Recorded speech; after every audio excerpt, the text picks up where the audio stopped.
हम आप दोहा में सुने जीवन मुक्त ब्रह्म परम चरित सुनहि तजि ध्यान जे हरि कथा ने करई रति तिनके हिय पसान। संत महापुरुष कहते हैं, गोस्वामी जी महाराज कह रहे हैं, जिनकी समाधि लगी हुई है। समाधि किनकी समाधि लगती है? जिनको संसार से सब कुछ त्याग हो जाए। कि ध्यान के 8वां अंग है समाधि। जिनको सब कुछ से त्याग हो गया है उन्हीं की समाधि लगती है। और जो पहुंचे हुए महापुरुष है सबों की समाधि नहीं लगती। भले आंख बंद कर लिए समाधि नहीं लगेगी, मन भागता रहेगा। मन को प्रत्याहार करने के लिए गुरुदेव ने कहा है, अब ये नहीं मन भाग रहा है हम भी उठ के चले जाए।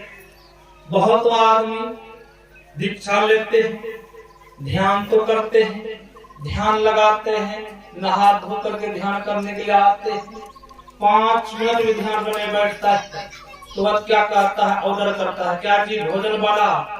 जब आंगन से कह दे क्या जी आपका ध्यान बना, 5 मिनट ध्यान बनता है।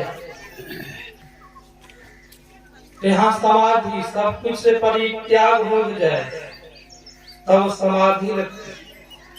ऐसे पहुंचे हुए महापुरुष समाधि को छोड़ करके कहा इस सत्संग में आते। इसलिए सत्संग सुनने के लिए परमाराध्य गुरु महाराज जी भी समाधि में रहते थे। जब सत्संग का समय होता था तो अपने शिष्यों से कहते थे, देखो अब सत्संग का समय हो गया, चलो सत्संग करने के लिए, आगे के लिए हम आप इस सत्संग में आने के लिए चाहते हैं। कहते महाराज फुर्सत नहीं मिलती है। संत महापुरुष कहते हैं, मरने के बाद बहुत लंबी आयु है, बहुत लंबी यात्रा है, अभी फुर्सत नहीं मिल रही है। कहीं शरीर छूट गया, पहाड़ की योनि में चले गए, गाछ वृक्ष बन गए, तब फुर्सत मिलेगी सत्संग करने के लिए? कहेंगे नहीं महाराज, सज्जनों विचारित। और गोस्वामी जी महाराज कह रहे हैं, पहुंचे हुए महापुरुष सत्संग सुनने के लिए आते हैं, जो सत्संग में नहीं आते हैं। बहुत तो ऐसे मानव है सत्संग सुनने के लिए नहीं आते, वह कहते मैं यहीं से सुन रहा हूँ। बहुत ऐसे कहने वाले हैं। वही गोस्वामी जी महाराज कह रहे हैं, उन मानव का हृदय पत्थर के समान है। अब पत्थर को कभी दया नहीं आती, क्या आती पत्थर की दया? वह मानव पत्थर के समान है। गांव समाज में सत्संग हो रहा है, कथा हो रही है, वह सुनने के लिए नहीं आया। उनका हृदय पत्थर के समान है। वह मानव समाज में रह करके अभागा है, जिन्होंने संत महापुरुष के वचन को नहीं सुना, नहीं समझा। एक जगह भगवान शिव कह रहे हैं, भगवान शिव कह रहे हैं पार्वती से, मनुष्य का शरीर तो पाया है, मनुष्य का शरीर बहुत मूल्यवान शरीर है। शिव संगीता में भगवान शिव कह रहे हैं, देहस्था सर्व विद्याश्च देहस्था सर्व तीर्थानि। ये शरीर जो है, इस शरीर के अंदर में सब देवी देवताएं विराजमान है। भगवान शिव कह रहे हैं। अब भगवान शिव कह रहे हैं, हे देवी, इस शरीर के अंदर में मैं भी विराजमान हूँ, मेरे साथ तुम भी हो। भगवान शिव कह रहे हैं। और भगवान शिव भी कह रहे हैं, भगवान विष्णु भी है, माता लक्ष्मी भी है। शरीर के अंदर में शरीर कितना बड़ा है, 3.5 हाथ का शरीर है। अपने अपने हाथ से नापेंगे तो 3.5 हाथ का शरीर है। इस शरीर में कह रहे हैं सब देवी देवताएं विराजमान है। हम लोगों के घर में 2, 4, 5 देवताएं रहते हैं। कहीं कभी जब देवताएं लड़ाई हो जाए, झगड़ा हो जाए, तो उनको फैसला करने के लिए कौन जाएंगे? कभी कभी एक जगह रहने पर लड़ाई हो ही जाती है, इन्हें होती घर में लड़ाई, परिवार में कभी कभी लड़ाई हो ही जाती है, झगड़ा हो ही जाता है। तो उनको फैसला करने के लिए कौन आते हैं? मुखिया सरपंच, जो समाज के मुख होते हैं, समझाते हैं। वही संत महापुरुष का है, मनुष्य का शरीर शरीर भगवान शिव का है, सब देवताएं विराजमान है। और इस शरीर में जितने तीर्थ हैं, कितने तीर्थ हैं, हम लोग बहुत चार धाम जाते हैं, बहुतों तीर्थ है कि वहां हम आप नहीं पहुंचे हैं, कि बहुत आदमी नहीं पहुंच पाए। वही संत महापुरुष कहते हैं इस शरीर के अंदर में सब तीर्थ विराजमान है, जितने तीर्थ। और कह दिए भगवान शिव इस शरीर के अंदर में जितने विद्याएं, जितनी भाषाएं, कितनी भाषाएं, मुख में 14 भाषाएं, सब भाषाएं इनके अंदर में, सब भाषाएं विद्याएं हैं। तब तुम आज बंगाल में बांग्ला भाषा पढ़ाई करते रहे कि शरीर के अंदर में है सब विद्याएं। तुमने वही कार्य है भगवान से, सब विद्याएं इस शरीर के अंदर में, इस शरीर के अंदर में वह सीढ़ी भी है। कौन सीढ़ी? स्वर्ग, अपवर्ग, नरक जाने की सीढ़ी। इसी शरीर के विशेषता के संबंध में पक्षी के राजा गरुड़ जी काकभूषण जी के यहाँ पहुंचे थे। अब प्रजा के यहाँ राजा पहुंचे, इतना दुख के बात की। अब प्रजा के यहाँ भगवान विष्णु के आवाहन है, वह इस ज्ञान को सुनने के, मनुष्य शरीर की विशेषता को जानने के लिए काकभूषण जी के पास पहुंचे हैं। काकभूषण जी से कह रहे हैं, हे काकभूषण जी, मैं सुना हूँ मनुष्य का शरीर बहुत उत्तम शरीर है, बहुत दुर्लभ शरीर है। तो वहाँ काकभूषण जी कहते हैं, नर समान कवनहु देहि, जीव चराचर जांचत जेहि, नरक अपवर्ग स्वर्ग निसैनी, ज्ञान विराग भगति सुख दे। कह रहे हे गरुड़ जी सुनो, ये मनुष्य का शरीर बहुत दुर्लभ शरीर है। किसी को मनुष्य का शरीर मिल जाए तो जानो ईश्वर की बहुत बड़ी कृपा हुई है उन पर। मनुष्य का शरीर मिला है, पुनः मनुष्य के शरीर पा करके हम आप खाने पीने व्यतीत कर दे तो लाभ हुआ। इस मनुष्य के शरीर को भगवान शिव बिंदुनाद महालिंगम शिव शक्ति निकेतनम देहम शिवालम प्रोक्तम सिद्धिदम सर्वदेही नाम। भगवान शिव का शरीर क्या है? शिवालय। बाहर में हम आप शिवालय बनाते हैं, उस शिवालय में हम आप पूजा पाठ करने के लिए जाते हैं पवित्र होकर के। कि इस शिवालय किसने बनाया है? कोई मानव ही बनाया होगा, राजमिस्त्री बनाया होगा, इंजीनियर के द्वारा बना होगा। कि इस शिवालय मंदिर को किसने बनाया है? इस मंदिर को परम पिता परमात्मा ने बनाया है। उस मंदिर में 2, 4, 5 मूर्तियां हैं। कि भगवान शिव की मूर्ति होगी, माता पार्वती की मूर्ति होगी, यही सब 5-10 मूर्ति इस शरीर में का है। सब मूर्तियां हैं, जितने देवी देवता हैं सब है। इस शरीर को परम पिता परमात्मा ने बनाया है। क्या हम लोगों को विश्वास है इस शरीर को परम पिता परमात्मा ने बनाया है? कहेंगे महाराज विश्वास तो है। जब विश्वास होता इस शरीर को परम पिता परमात्मा ने मूल्यवान शरीर बनाया है, तो हम आप इस शरीर के अंदर में जर्दा नहीं डालते। कि शरीर को विश्वास नहीं, जब विश्वास होता तो जर्दा हम आप तमाकुल नहीं खाते। इस शरीर शिवालय पर विश्वास हम लोगों को नहीं है। इस शरीर के अंदर में हम आप मीट मांस डालते हैं। इस शरीर पर हम लोगों को विश्वास नहीं है। इस शरीर में हम आप शराब, अफीम, चरस चाहते हैं।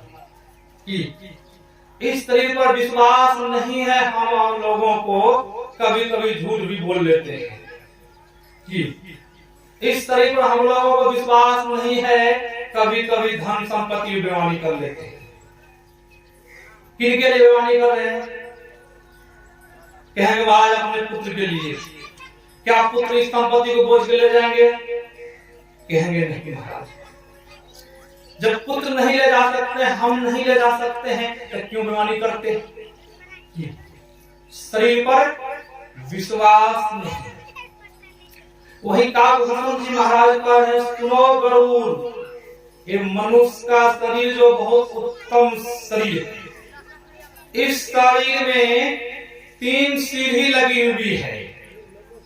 3 सीढ़ी क्या है? इस शरीर के अंदर में स्वर्ग की सीढ़ी लगी हुई है, स्वर्ग जाने के लिए।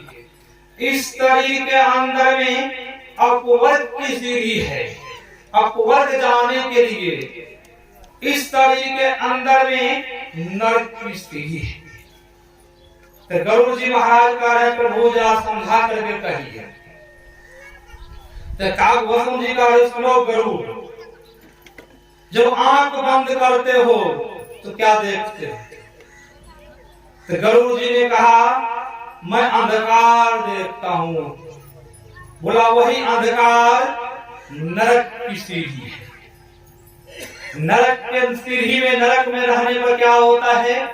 अधोगति होती है। प्रहलाद गुरु महाराज जी ने कहा है जो कोई अंधकार में शरीर छोड़ते हैं उसकी अधोगति होती है।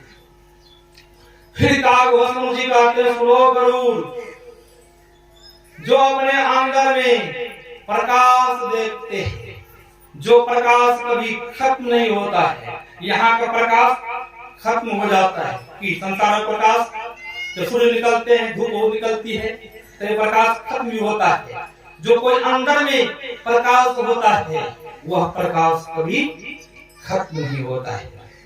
हे गरुड़, वही है स्वर्ग की सीढ़ी। और अपने अंदर में जो कोई शब्द को पा लेता है, शब्द के सहारे चलना शुरू कर देता है, वही है मुक्ति की सीढ़ी, अपवर्ग की सीढ़ी। संत महापुरुष गरुड़ सुन रहे हैं, काकभूषण जी सुना रहे हैं। 7 प्रश्न किए हैं।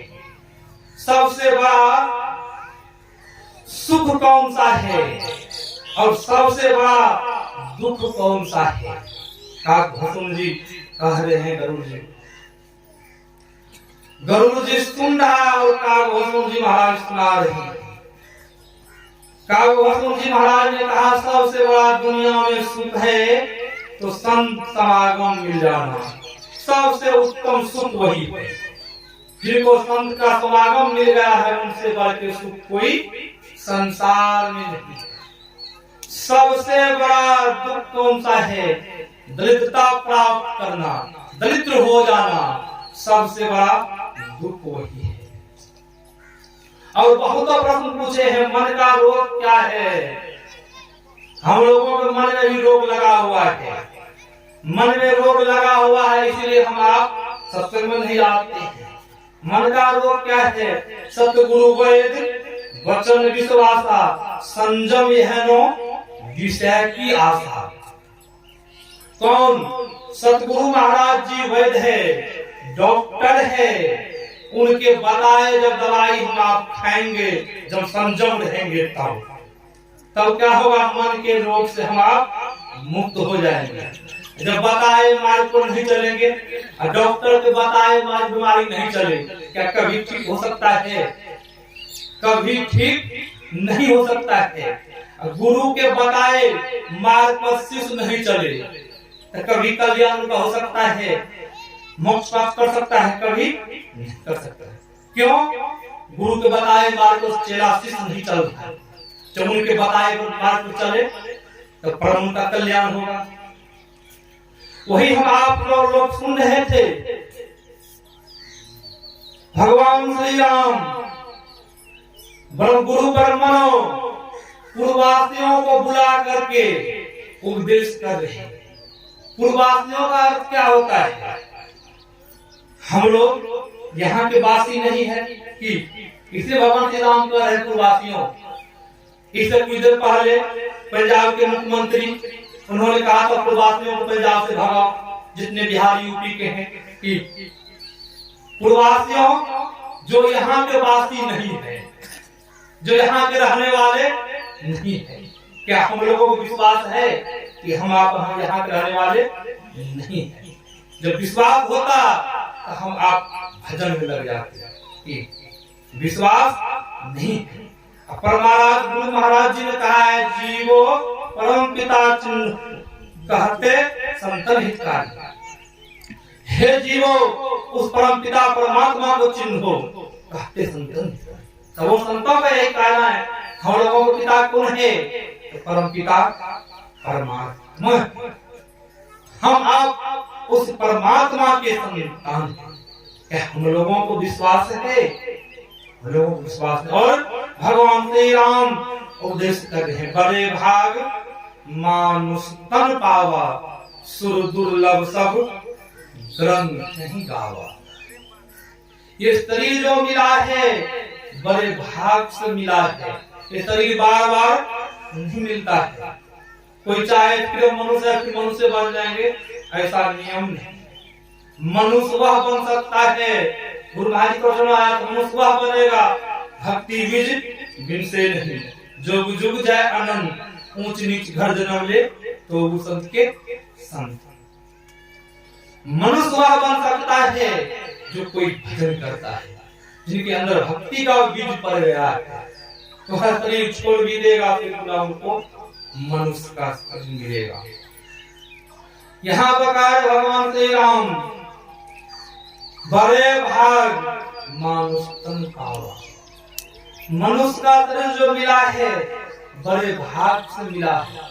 मनुष्य के शरीर से ही शुभ और अशुभ कर्म होता है, पापमय और पुण्यमय कर्म होता है।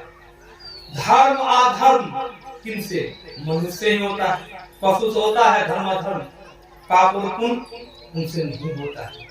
मनुष्य से ही धर्म होता है और अधर्म होता है। फिर आगे कहते मनुष्य का शरीर साधन धाम मोक्ष कर द्वारा, पाइन जेहि पर लोक सवारा। ये शरीर साधनों का धाम है। धाम का क्या अर्थ होता है? हम आप बचना धाम जाते हैं, बहुत बहुत धाम जाते हैं। धाम का क्या अर्थ होता है? साधन धाम मोक्ष कर द्वारा। धाम का अर्थ होता है ये घर। गोस्वामी जी महाराज इस शरीर को घर कहा है। सबों संत ने सब तरह कहा है। कोई इस शरीर को शिवालय कहा है, इस शरीर को, कोई इस शरीर को तुलसी हतन खेत है, बहुत तरह का वर्णन किया। यहाँ साधन धाम, धाम का मतलब एक घर। इसी घर से रिद्धि सिद्धि मुक्ति मिल सकती है। कौन सा घर से? इस घर से। शरीर क्या है? घर है। ये साधनों का धाम है, मोक्ष का द्वार है। इसी शरीर से आप मोक्ष प्राप्त कर सकते हैं और शरीर से नहीं। संत महापुरुष हम लोगों को चेताते हैं, समझाते हैं, जब नहीं मानेंगे तब सो प्रत दुख पावई, सिर धुनी धुनी पछताए, काल ही कर्म ही ईश्वर ही मिथ्या दोष लगे। तब किनको दोष लगाते हैं? सिर को ढूंढते हैं, पछताते हैं। काल कर्म ईश्वर को दोष लगाते हैं। ईश्वर हमें मौका नहीं दिया। ईश्वर तो मौका दिया, मनुष्य का शरीर दिया है कि मनुष्य का शरीर दिया है, इतना मूल्यवान शरीर दिया है। हम लोगों को पता ही नहीं मनुष्य का शरीर मूल्यवान है। हम लोग अमृत को बदल करके स्त्री को बदल करके करजनी गुंची लेते हैं, कोला को पकड़ते हैं। क्या करजनी गुंची से कुछ लाभ मिलने वाला है? कोई लाभ मिलने वाला नहीं।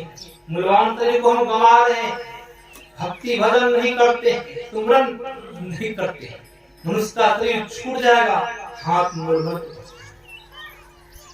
ये शरीर मूल्यवान शरीर है।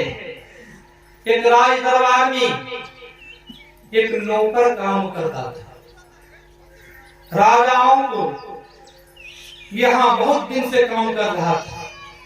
राजाओं को नौकर पर दया आ गई। राजाओं ने क्या किया, उन नौकर को सोने की थाली दे दी। वह नौकर मन ही मन खुश हो रहा है और सोने के थाली घर लेकर जाते हैं, पत्नी को देते हैं। और उनकी पत्नी क्या करती, उस सोने के थाली से गोबर फेंकने का काम शुरू कर दिया। जब कुछ दिन के बाद राजाओं ने उनसे पूछा नौकर से, क्या जी मैंने थाली दिया तो वह थाली क्या कर रहा उस थाली से?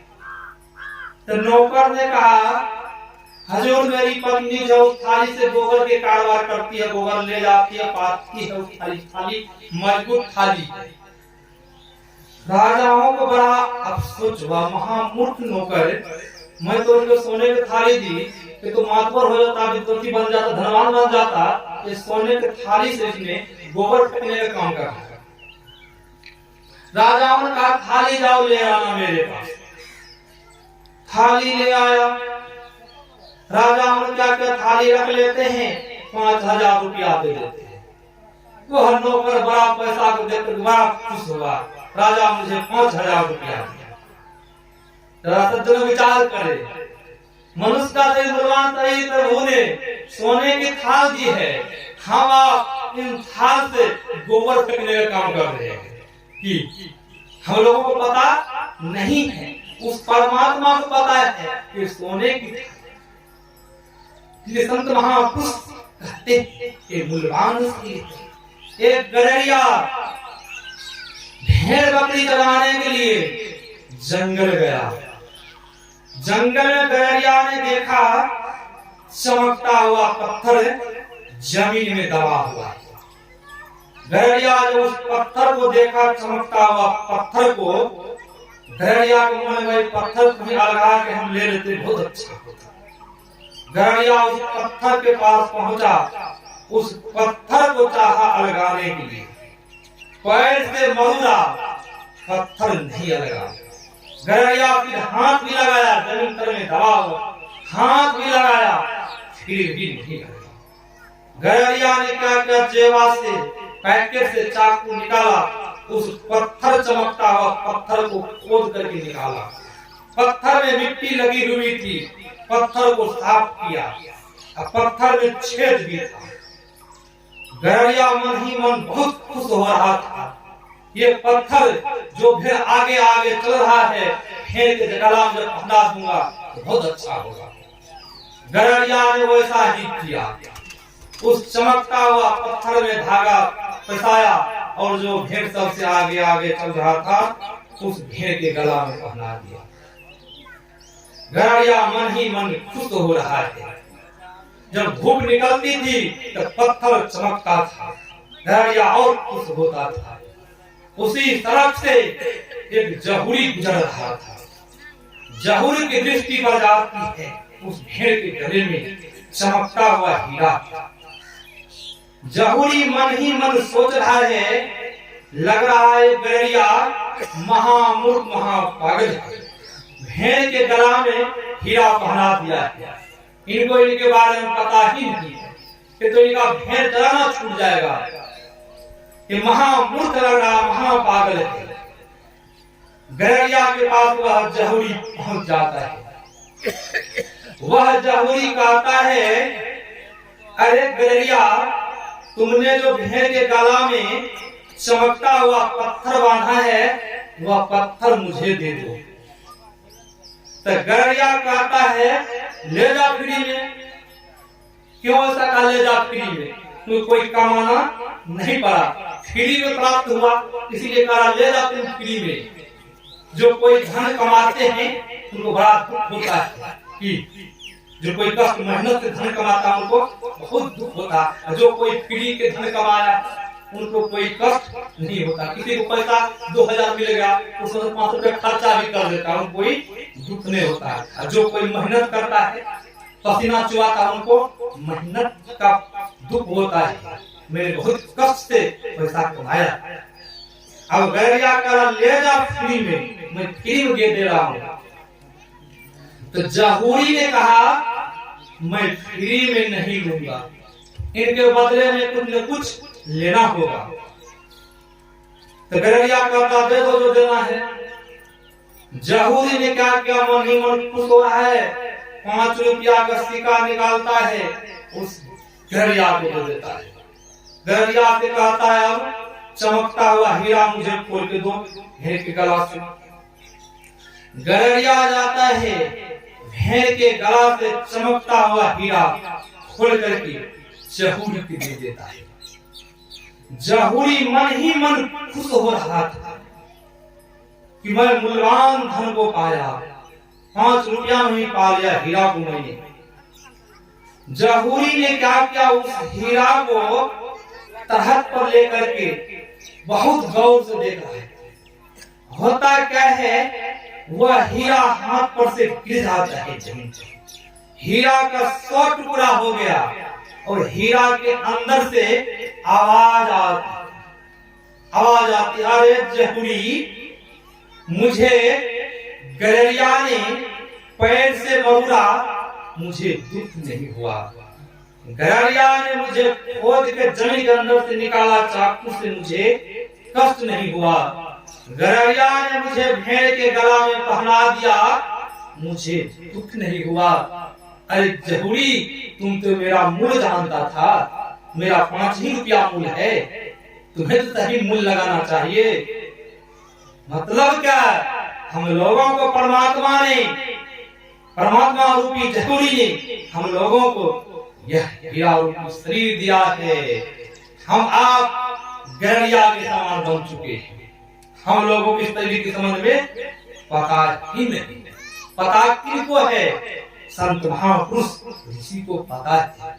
जिनको पता है वह इस शरीर से लाभ उठाता है, कि जिनको पता नहीं है इस शरीर से लाभ वह नहीं उठा रहा। 4 काम पशु भी करते हैं, 4 काम मनुष्य भी करते हैं। आहार मनुष्य भी भोजन करते हैं, पशु भी भोजन करते हैं। मनुष्य भी नींद से सोते हैं, पशु भी नींद से सोते हैं। पशु को भी भय है, डर है, दूसरा पशु से डर है कि नहीं? देखते हैं लड़ाई हो जाती है, दूसरा पशु में लड़ जाता है, डर। मनुष्य को लड़ाई हो जाती है, मनुष्य को डर है, भय है। मनुष्य को भी भय है, डर है, और पशु को भी भय है, डर है। मनुष्य भी संतान उत्पन्न करते हैं और पशु भी संतान उत्पन्न करते हैं। जब ये 4 काम मनुष्य भी करे और पशु भी करे, इनसे आगे नहीं बढ़े। मनुष्य का शरीर किस लिए मिला है ये नहीं जाने, तो मनुष्य और पशु में क्या फर्क रहा।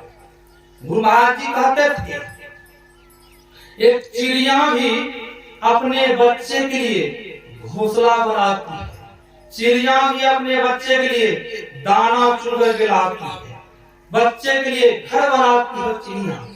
मनुष्य भी वही चिड़िया के समान एक महला बनावे, 2 महला बनावे, दाना चुन के लाते रहे, परमात्मा का भजन नहीं करे, कहीं बीच में मृत्यु हो गई, घंटी बज गई, तो क्या फायदा था। बाबा देवी साहब से जब उनका शरीर छूटने लगा तो उनके शिष्यों ने उनसे पूछा कि बाबा देवी साहब, हजूर आप तो इस संसार से जा रहे हैं, हम लोग कैसे जिएंगे, कैसे रहेंगे?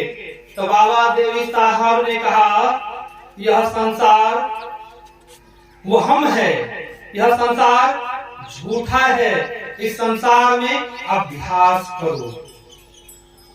श्रीमद् भागवत पुराण को पढ़ेंगे, भगवान श्री कृष्ण ने भी कहा है, जो आप इस मन को विजय करने के लिए चाहते हैं, परमात्मा को भजन करने के लिए चाहते हैं, तो वैराग अभ्यास से ये हम मन को बस में कर सकते हैं। जिनको मन बस में हो गया उनसे भजन हो जाएगा, जिनका मन बस में नहीं हुआ है उनसे भजन नहीं होगा। तो मन बस कैसे होगा? वैराग, पहले त्याग करना होगा तब अभ्यास, पहले त्याग होगा ना अभ्यास होगा। हम लोगों को त्याग नहीं होता है तो अभ्यास कहां से होगा? इसलिए अभ्यास नहीं हो रहा, अभ्यास करेंगे उस परमात्मा को पा लेंगे। और जो श्री रामदेव जी महाराज बंगाल के संत उन्होंने कहा, जो पुश्तैनी किसान होते हैं, पुश्तैनी किसान जो परंपरा से किसान है, जिनके बाप दादा किसान है, जो मुनाफे के लोभ में जो सूद भरना बटिया लेते हैं, किनके लोभ में? मुनाफे के लोभ में वह खेती करता है। कहीं खेती नष्ट हो गया तो खेती करना छोड़ बैठता है। रामकृष्ण जी महाराज का बंगाल संत के। और जो परंपरा के किसान है, उनके दादा परदादा किसान है, 12 वर्ष फसल नुकसान होने पर भी वह खेती का काम नहीं छोड़ता है। जो सच्ची विश्वासी भक्त है, वह ईश्वर के दर्शन नहीं मिलने पर अंदर में वह भजन को कभी नहीं छोड़ता है। यहाँ तो लोग दीक्षा लेते हैं, वह ध्यान लगाते, महाराज मैं तो कुछ नहीं देखता, मैं तो अंधकार देख रहा हूँ। तो भजन विश्वास के साथ करेंगे तो यहाँ का है 12 वर्ष तक फसल नुकसान होने पर भी खेती का काम नहीं छोड़ता है। जो विश्वासी भक्त है 12 वर्ष ईश्वर दर्शन नहीं होने पर भी भजन वह नहीं छोड़ता है। अंधकार भले देखते हैं वह भजन कभी नहीं छोड़ सकता है। कौन? जो ईश्वर के विश्वासी होते हैं। हम लोगों क्या होता है? हम लोगों को विश्वास नहीं तो बस थोड़ा ध्यान करके महाराज कुछ नहीं देख रहा, अंधकार देख रहा हूँ। अरे अंधकार में चलने तो नहीं प्रकाश होगा, उसमें चलना होगा। चलते तो है नहीं, बस कुछ नहीं देखता, कुछ नहीं देख रहा। देखेगा कि है शरीर के अंदर सब कुछ है तब न, शरीर के अंदर में रोशनी भी है तब ना आंख में रोशनी आ रही है, शब्द भी है तब मुंह से तब निकल रहा है, शरीर के अंदर में है। विश्वास करेंगे तब न कुछ प्राप्त होगा। विश्वास करते नहीं तो हम आपको बुझाते हैं, उगने से कुछ प्राप्त होने वाला नहीं है। जब तक हम लोग विश्वासी नहीं बनेंगे, परमात्मा का भजन नहीं करेंगे तो कुछ प्राप्त नहीं कर पाएंगे। यही आप लोग सेवा में मैंने सुनाया। मैं अपना वक्तव्य को ही विराम देता हूँ, कुछ बाबा से सुनेंगे।